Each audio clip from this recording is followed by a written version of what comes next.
Assalamualaikum, Nurgen'den arkayısı dayılarının gelgen bizim Uygur xeyrinaşlarımız. Onları mənim oğundaki bugünkü her şeyde bir kıtım davamlı şortman futbol müsabık gelgen onlarga Stavanger namıdan çempionluğundan rahmet etme. Avval özümüzdeki bu faaliyetini başlaştığım burun özümüzdeki dövlet marşını okup alandaki faaliyetimizi başlasak da yine şu an ona kurtarsam.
Mavo en münevver hücumcu kurgan mükafatımız.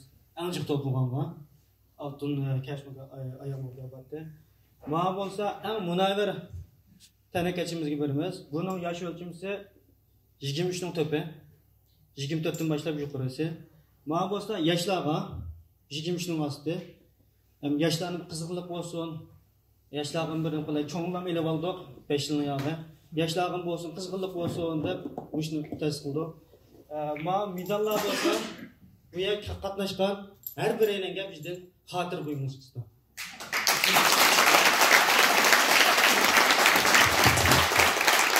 Assalomu alaykum, barliq jamoat, xush kelibsizlar.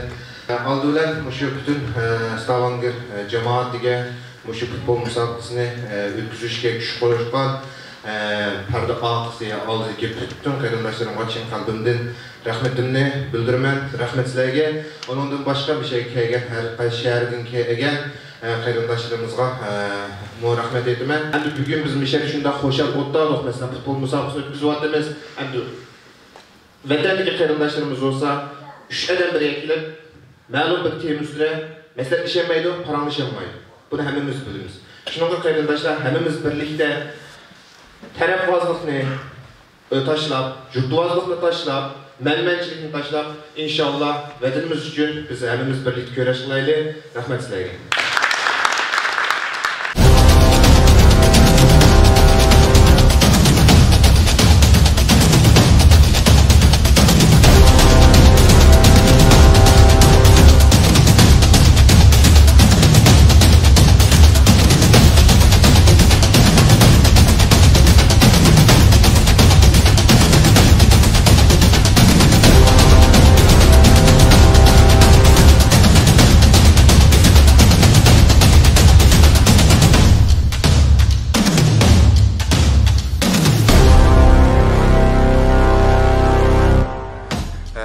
Meydan müsabaqa şunda oңошлук galibiyet boldu.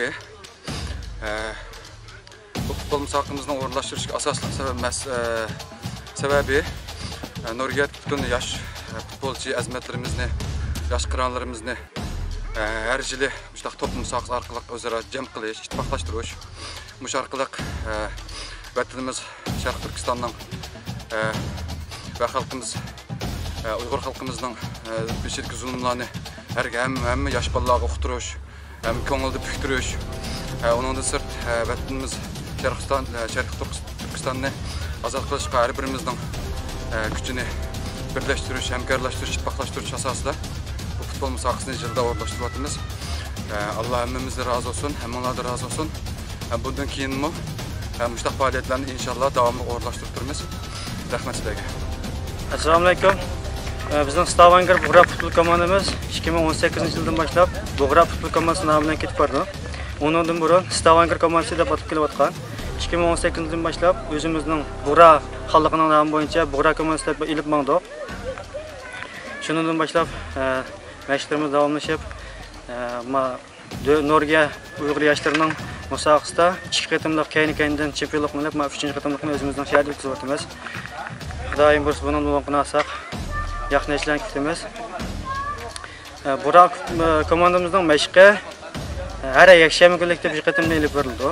Kammi deganda 7-8 bal keldi, bo'lmasa 10-15 to'liq keldi. Mashqni davomlashtirib ma'lumotqalar. Mush musobaqamiz boshlangandan tortib 2014-yildan boshlab biz har yakshanba Yid bayram to'g'ri kelmasa to'liq mashq qilib ketib boramiz.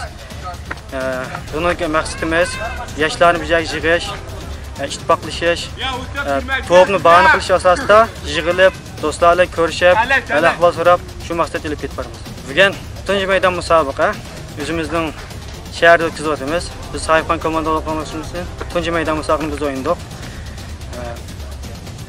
O'tgan Sasportdan kelgan qarindoshlarimiz bilan bir maydon musobaqa o'ynadik. Musobaqa shunday yaxshi keskin oyoqlashdi.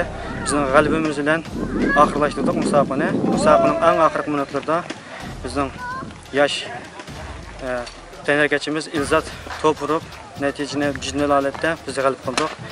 Mening nimam bolalarning nimasi yaxshi tunji maydon musobaqa bo'lganligi uchun azroq birinchi maydonda azroq shishlar oldi. Ikkinchi maydonda boshlab o'zimizning sistemamizni o'rchib o'ynab maqdik. Men bu maydonda yaxshi o'ynadik deyman. Hem bolalar asosiyatda yaxshi o'ynadi. Assalomu alaykum qarindoshlar, mening ismim Eldoz, Sasporikdan.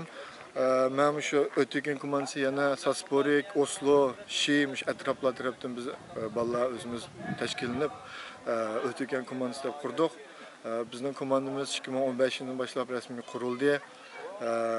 Ish qilib har hafta degidek har shanba kuni muqim 3 soatdan musobaqa ilib boramiz. Ham bolalarning qiziqligi shunday yaxshi bo'ldi. Ham shu musobaqaga izchil turda tayyorlik qilib, butun kuchimiz bilan tirishchilik chiqaryapmiz. Mo'g'lar bizlar har bir yilda bir qitimdan biz mush Norvegiya futbol musobaqasini o'tkazyapmiz. Buningga 1 yil tayyorlik qildik. Ham bolalarning qiziqligi shunday yaxshi, hammasi xizmatlarini ruxsat so'rab yig'ildik.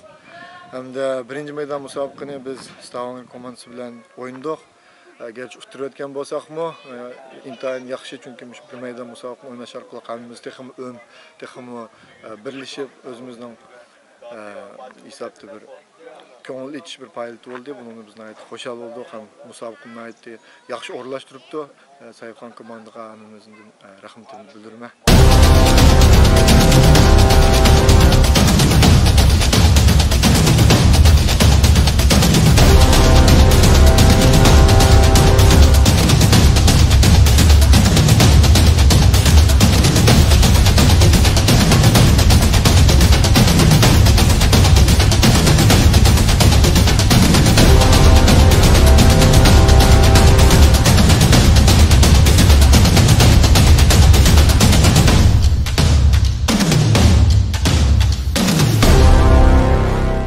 Assalamualaikum. Bizning Oğuz komandamiz 2019-yili 2-oyning 10-kundan boshlab rasmiy Oğuz futbol komandasi bo'lib mashq qilib keldik. Undan burun yo'y komandasi bo'lib, endi taxminan 1 yildek mashq qildik. Bolalarning hammasining qiziqligi yaxshi. Bek japaliq bo'ldi deb o'ylayman. Mashqni chunki bolalarning ishi va xizmatlari va shuning uchun mashqlarni qilib Mush qilmish musobaqada bir yaxshi natija oldi deb inshaalloh mashqlarni yaxshi qilib yaxshi keldik. Hamda bugungi bu musobaqada inshaalloh birinchi maydon g'alaba qildik. Bizning Oğuz komandasi butun bolalar men shunday yaxshi o'ynadik o'yinchi. Raqibimiz bo'lgan Tangirtoq komandasining bolalari shunday yaxshi o'ynadik. Musobaqa jarayonida bir ko'ngilsizlik ishlar bo'lmadi. Shunday ittifoq, hamkorlashib, ikki taraf yaxshi o'ynadik. Tangirtoq komandasi hurmatligidek bir raqibimiz bo'ldi deb o'ylayman. Jafo to'xti deb bu maydon tutishimizmi? Ammo inshaalloh tutdik. Shuna men hozir intan qo'shildim. Assalomu alaykum.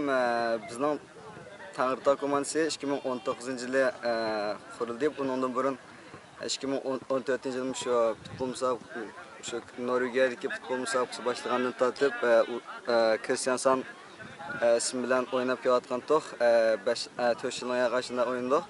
Mushili hamma komandalargidek ismini Uyg'urcha ismlarga O'g'uz, Tangirtog' degandek ismlarga o'zgartdi. Biz haftada bir qitim degandek amal bor yig'ilib mashq qilib kelyapmiz.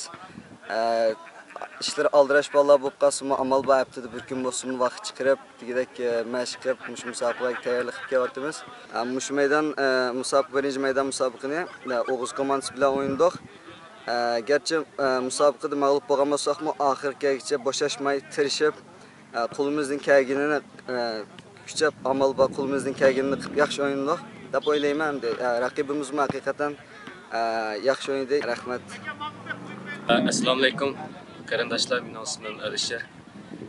Men shu Bergindagi Sulton komandasining kapitani ham treneri bo'laman. Bizning komandamiz 2015-yilning oxirida qurilgan bo'lib, 2016-yilda rasmiy holda 15-16 kishilik a'zo to'plab birinchi qatim musobaqa shiyanda o'ynab, shu vaqtda rasmiy bir mukammal komanda bo'ldik. 2016dan boshlab bolalarning aktivjonligi, futbolga qiziqishi nihoyatda yuqori ko'tarilib, har haftada qishda 2 qatim, yozda 2 qatimdan haftasiga mashqimiz bo'ldi. Mashq qilish ahvolim shunday yaxshi. Endi bu komandani qurishdagi asosiy sabab shu. Bolalarni bir ekilish, o'mlashtirish, ondan so'ng bolalarning aktivjonligini oshirish.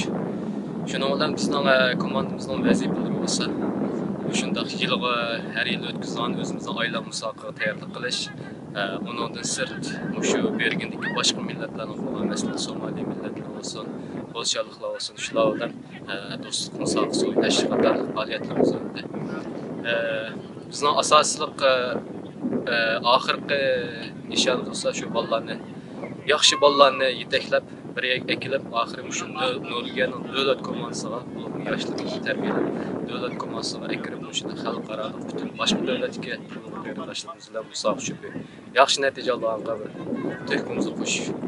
Bu qitimliq musobaqa ta'siridan bo'lsa, yana burunqidek ta'sirat. Her bir qatim musobaqani bir yil shunda taqozo qilib kutamiz. Shunda yaxshi qachon kelar deb kutamiz. Bu kun oxir keldi. Biz tunogin kelib, bola bilan ko'rishib, yana burunqidek didorlashib, hammalar bilsa Nurgiyada barliqlar ijro bo'lgandan keyin Allohning bola bilan ko'rishmak, qarindoshlar bilan ko'rishmak bekto'sib toptaydi. Vaqtimda ko'rishib, nayt xo'sh bo'ldik. Sayıpan komanda, Bug'ra komandasi nayt atrofida yaxshi mukammal o'ynashdi. İçilish murosimi, davlat marshimiz shunda ko'ngillik bir xil haqiqiy deymiz, bir jonliq necha vaqtki to'yg'u tushkunliklar yo'q bo'lib bir xil yaxshi bir kayfiyatga akeldi. Qo'shdi, deb qo'shdi. Assalomu alaykum. 6-navbatlik Nurigiya yoshlar futbol musobaqasi Stavanger night yaxshi o'tkazilyapti. Bundan shunchalik ta'sirlanyapmiz. Mushundaq faoliyatlarning bo'lishi birinchidan yoshlarimizga texnik jangovarlik, ruhliq, texnik ittifoqlik nep keladi deb o'yladik. Budak faoliyatimiz shundaq ko'ngillik, yaxshi o'zaro xuddi bir oila kishilaridek xo'shallik bilan bir o'zaro bir-biriga yo'l qo'ygan asosda ilib berilyapti. Bundan keyin faoliyatlarning shundaq bo'lishini chin ko'nglimizdan umid qilamiz. Stavangerdagi barliq jamoat bu qitimqa o'sha 6-navbatlik futbol musobaqasiga nihoyatda har tarafdan yordam qilyapti, qo'llayapti, quvvatlayapti. Shuning natijasida mana shunchalik yaxshi bir faoliyatlarni o'tkazishadi. Bu vaqtda shunday faoliyatlarning bundan keyin Norvegiyaning har qaysi yerlarida shunday bo'lishini chin ko'nglimizdan umid qilamiz. Yoshlarning bir yakagini nihoyat yaxshi, bu biz uchun intayin cho'ng futbol, cho'qim yoshlar kelgusining umidi. Assalomu alaykum. Rahmatullohi barakatuh. Vaqtimizda 6-navbatlik futbol musobaqasi Stavanger o'tkazilyapti. Biz endi mehmon bo'lishimiz bilan mishaki musobaqa ko'ryapmiz. Musobaqa nihoyatda yaxshi ittifoq asosida o'tkazilyapti. Stavangerdagi barliq xalq bizni har xil taomlar bilan shunday yaxshi kutib oldi. Men bu munosabat bilan Stavangerdagi barliq xalqqa chin dilimdan rahmat aytaman. Hamda Drammondagi barliq yo'ldoshlarga vakolatan bu futbolning texnik yaxshi natijali bo'lishini chin dilimdan umid qilaman. Rahmat.